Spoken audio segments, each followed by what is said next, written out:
Thank you. It's great to be here. And although I understand it was a little cold out there today, I understand you've had a little colder. So I thank you for warming it up as much as you did. The advertisement that we sent out for the topic of this talk has to do with Planned Parenthood's attack on our children, and how Planned Parenthood is really trying to come between parents and their children, and between grandparents and their grandchildren, to force its agenda on our kids. And that's really the part of Planned Parenthood that we're going to talk about tonight. Now, before we get into that, let me just mention a couple of pamphlets that I probably will not get to during the talk, but they are out on the table in case you want that information. One of it is our brochure that says, "Why do we oppose Planned Parenthood?" And it talks about all of the reasons why we're against Planned Parenthood, not just the ones that we're going to be talking about tonight. We also have some recordings that you may want if you want more information on Planned Parenthood. A couple of years ago, myself and a fellow named David B. Wright. David B. Wright currently is head of the 40 Days for Life nationally, but David at the time was working with me at American Life League, and we did a conference on Planned Parenthood and recorded the conference. And what comes out of it is a series of 12 talks on Planned Parenthood, each one about 20 minutes long, that covers all of the aspects of Planned Parenthood and also how to fight it. And we have those talks either in a CD format, audio CDs, there's 4 CDs in here. Half the talks are done by David B. Wright and the other half are done by me. And this is on the table out there. We sell this for $15. And then we also have the same talks in DVD. And so if you want to see it visually on the screen, I don't know why you want to look at me visually, but if you want to do that, they're out there, and it's $25 for the DVDs. And this is about the end of the sales pitch. I will talk about some other resources as we go through the presentation here tonight. And one of the things that I want to make sure is that everybody goes home at least with having asked the question that you came here with, if you came here with a question. If you're wondering, why does Planned Parenthood do this, or why does Planned Parenthood do that, we're going to try to answer those questions. And the way I like to do this is, anytime during the talk, if I've said something that isn't clear, or if I've said something that raises a question with you, just stick up your hand. We'll take the questions as we go along. If in fact you ask a question that I know I'm going to answer later on, I'll simply say that. But usually I'll take the questions as they come along. So feel free to raise your hand at any time with any questions that you might have. We're going to talk about Planned Parenthood's attack on young people.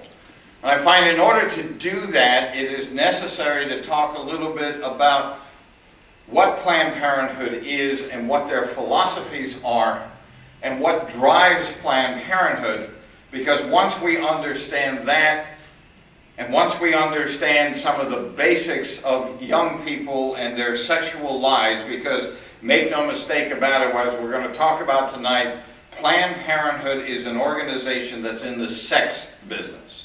That's their business.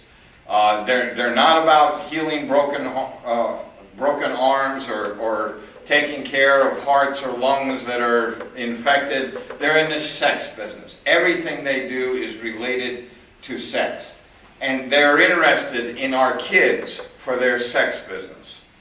And in order to do that, they have to understand how young people mature sexually and then be ready to take advantage of that. And so in our case, in order to effectively fight back against Planned Parenthood, we also have to be aware of how young people mature sexually and then be ready to insist that we don't inflict Planned Parenthood's programs on them.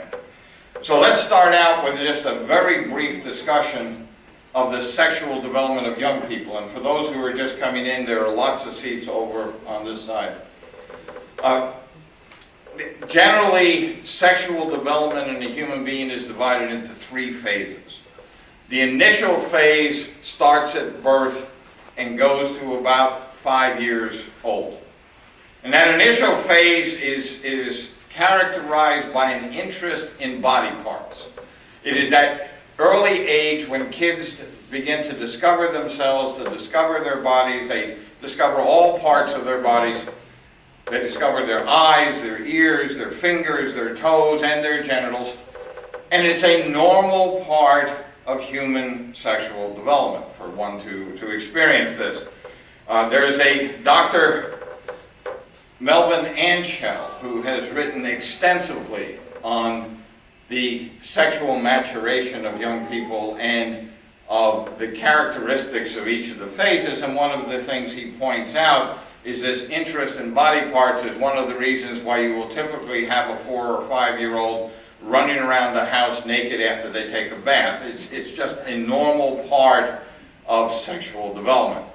Now, the normal child at about the age of 6 will pass out of that initial phase, and between the ages of 6 and puberty will be in what is described by the psychologist as a sexual latency period. The Pope John Paul II used to call it the age of innocence. It is the time in a child's life when they are interested in a whole lot of stuff. They want to know, why is the sky blue? Why is the grass green? Why do airplanes fly? But they are not interested in sexual matters. It is dormant. It is there, but it is dormant in them. It is their sexual latency period. As Dr. Anschel points out, it is at this time when if we start introducing sexual matters into the child's life, we start to disturb their normal development. During the sexual latency period, most teachers will tell you that these are the children that are most able to be educated. You can teach them foreign languages, you can teach them math, you can teach them English, you can teach them sciences, all kinds of things, because they just absorb it like a sponge. Because that's what they're interested in, and they don't have the inhibition of sex getting in the way. Then at puberty, the sexual urges reemerge. And puberty, is different for every child. I've known of some young men or young women who entered puberty at 9 years old or 10 years old. Others may not enter puberty until they're 13 years old, or even later in some cases. So entering puberty is different for each child. And it's very critical in terms of what Planned Parenthood is doing and how we respond to that. But at puberty now, the sexual urges come back. And now we have to deal with those sexual urges during this period of time. Now, what the sex experts don't want you to realize is that boys and girls are different. The boy's sex drive is basically a physical sex drive. Boys are interested in physical sex. That's where the male sex drive is. They are interested in reading about physical sex and in discussing it and talking about it. That's where their sex drive is.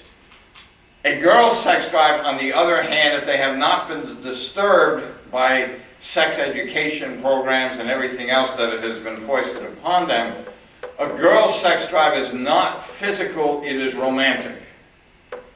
The girl is interested in love, she is interested in passion, she is interested in feelings, but generally not physical sex. Generally it is romance. It's the romance novels. It is all of this kind of stuff. So these are the 3 phases of sexual development in human beings. Now, Planned Parenthood understands those 3 phases.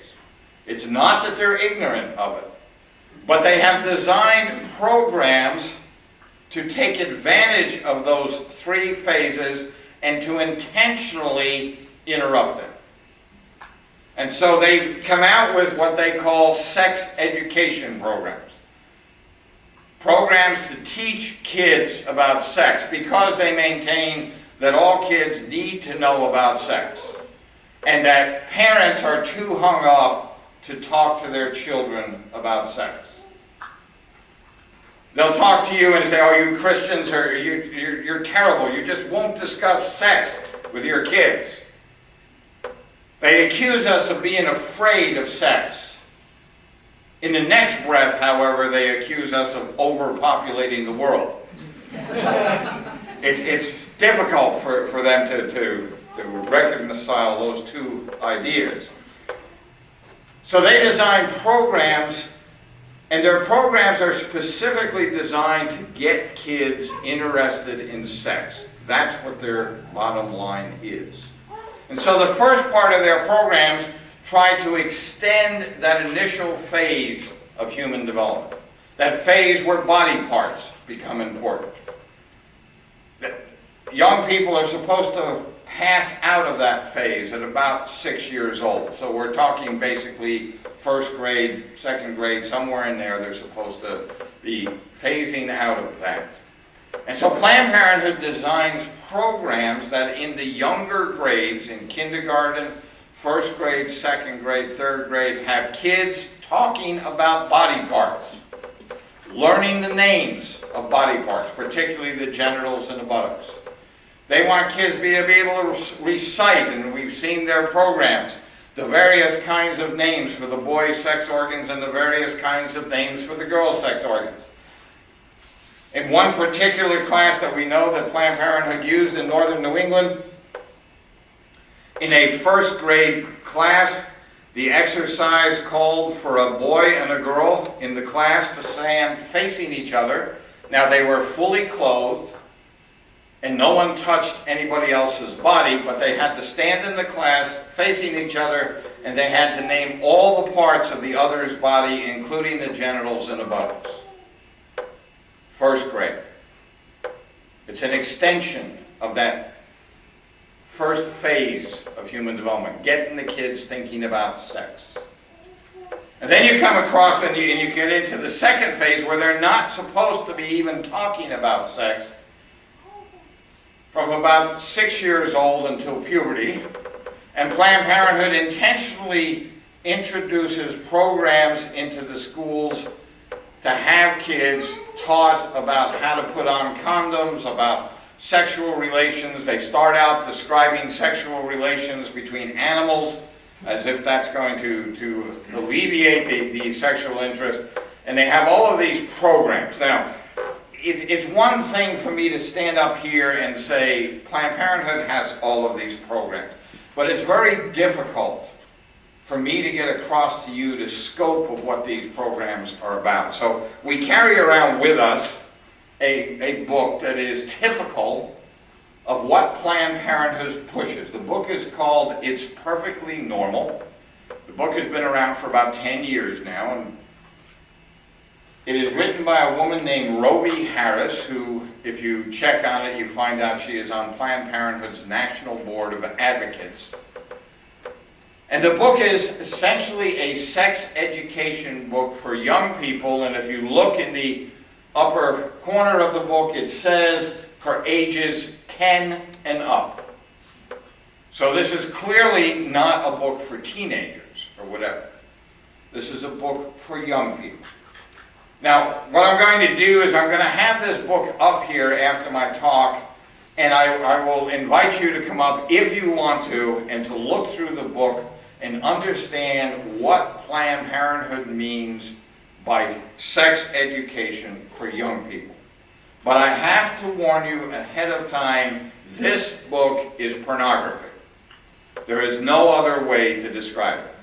There are nude drawings of men and women, boys and girls, in all kinds of poses. There are drawings of male and female in bed together in a position of having sexual intercourse.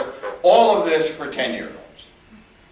And you will get a vision of what Planned Parenthood tries to push. And it's the only way that I can really describe for you how utterly horrible Planned Parenthood sex education programs are. So it's here. If you want to take a look at it afterwards, you'll understand. To illustrate it without going into the graphic details here, I was once given a talk similar to this in Massachusetts. This goes back at least 10 years, longer than that, almost 15 years ago now. And after the talk was over, I had a father come up to me, and he had a daughter who was in the 9th grade. And he said to me afterwards, he said, "Jim, I just want to let you know what happened to my daughter in high school, in 9th grade, in her health class. Just last week, I was called to the office at my work. They called me up, said I had to come into the office because my daughter refused to do the lesson in health class that day."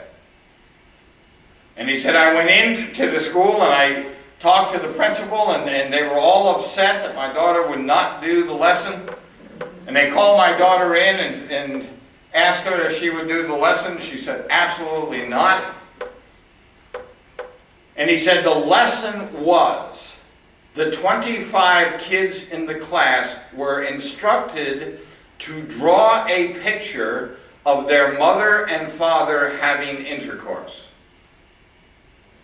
That was the lesson.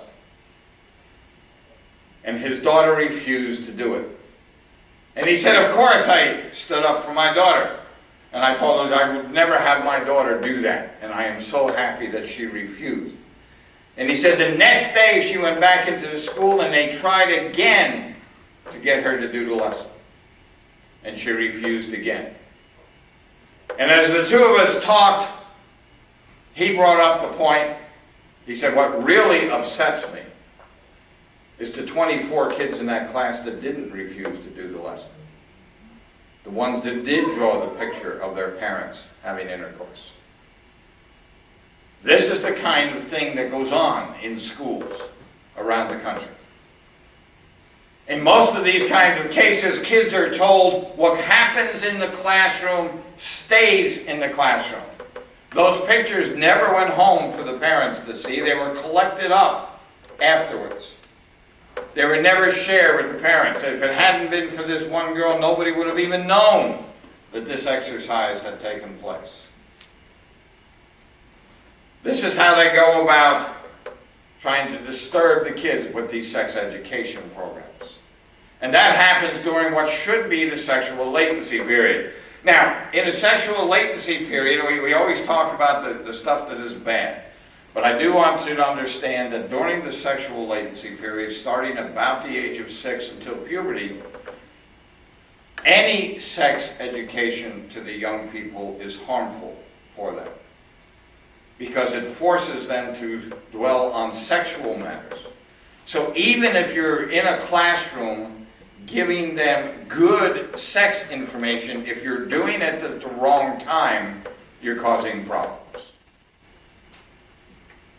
Dr. Anschel wrote many years ago, almost 25 years ago now, that a society in which sex education was rampant would be a compassionateless society. He pointed out that compassion is something that develops in young people at about the age of 7 and 8. But kids who are being inundated with sex education programs do not develop compassion for their fellow human beings. And although it is possible that that can develop later, it is much more difficult. And so he said, if you have a lot of sex education going on, you're going to have a society in which people do not have compassion for one another. Where people will shoot each other over sneakers or over a coat or whatever. And I leave it to you to look around at our society today where sex education has been rampant for many years and see what kind of a society we have in the area of compassion. Finally, in the third phase of human development, Planned Parenthood and the rest of the people who promote these programs push physical sex because you can't teach romance in a classroom. And remember, the girls are interested in romance. The boys are interested in physical sex. But there's no way to teach romance. And so all of the programs are about physical sex, how to put on a condom, how to protect yourself, safe sex and safer sex and all of this kind of stuff. And the net result is, through all of these programs, the boys' sexual drive is increased because they're already interested in physical sex, and now they're talking about it in the classroom. And the teacher, this authority figure, is talking about it in the classroom. And so the boys' physical sex drive is increased, and the girls begin to question, is there something wrong with me? Because I'm not interested in this physical stuff, and all anybody is talking about is this physical stuff.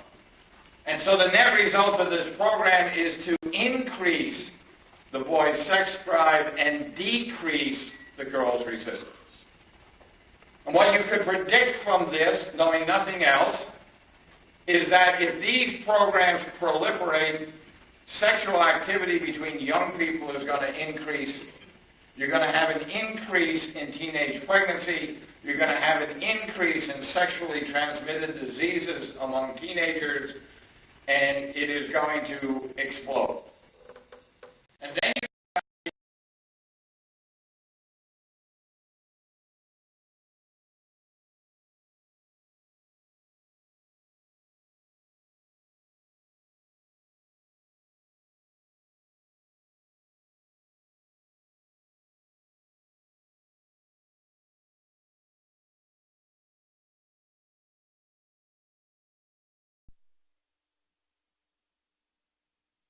which is the Sexuality Information and Education Council of the United States. It was founded by a Dr. Mary Calderon. Dr. Calderon, for the 11 years before she founded SIECUS, was medical director of Planned Parenthood Federation of America.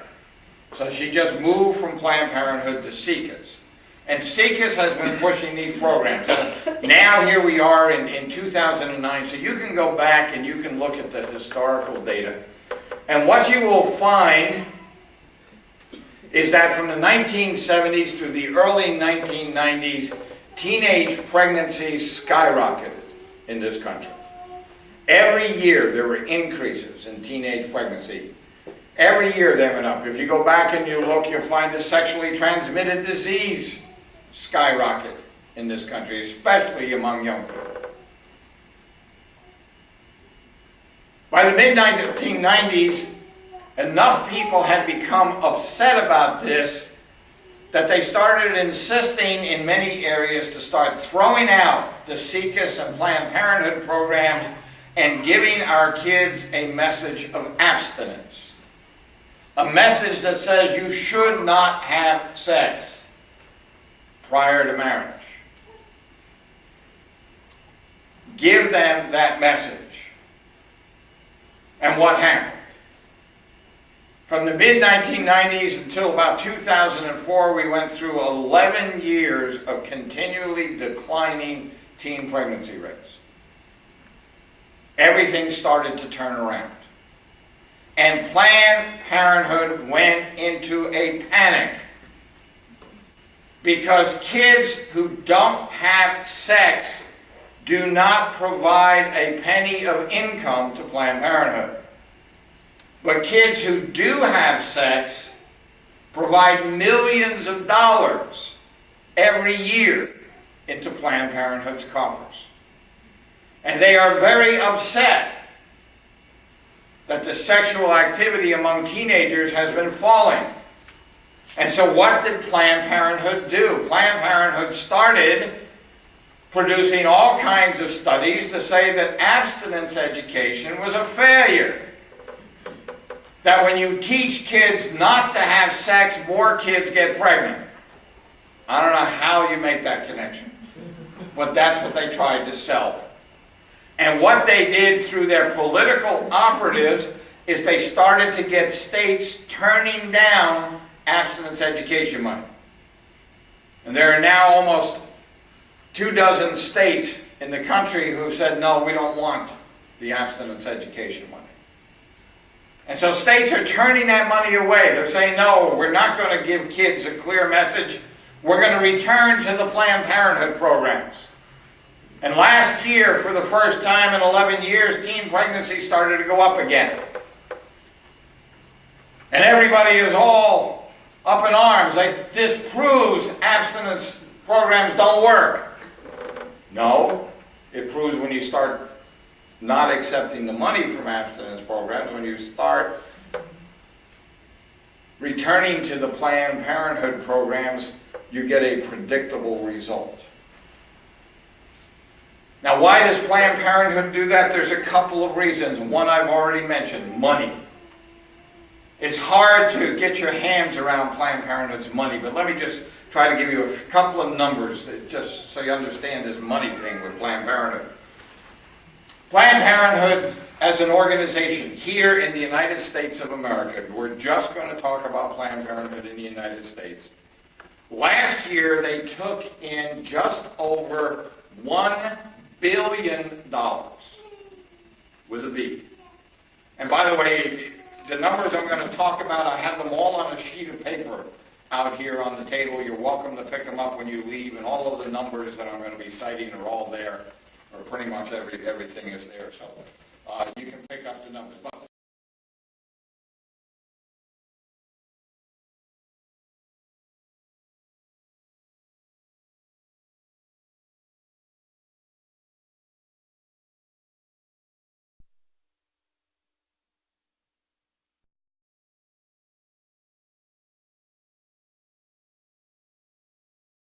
is fees charged to their customers at their clinics. They took in $356 million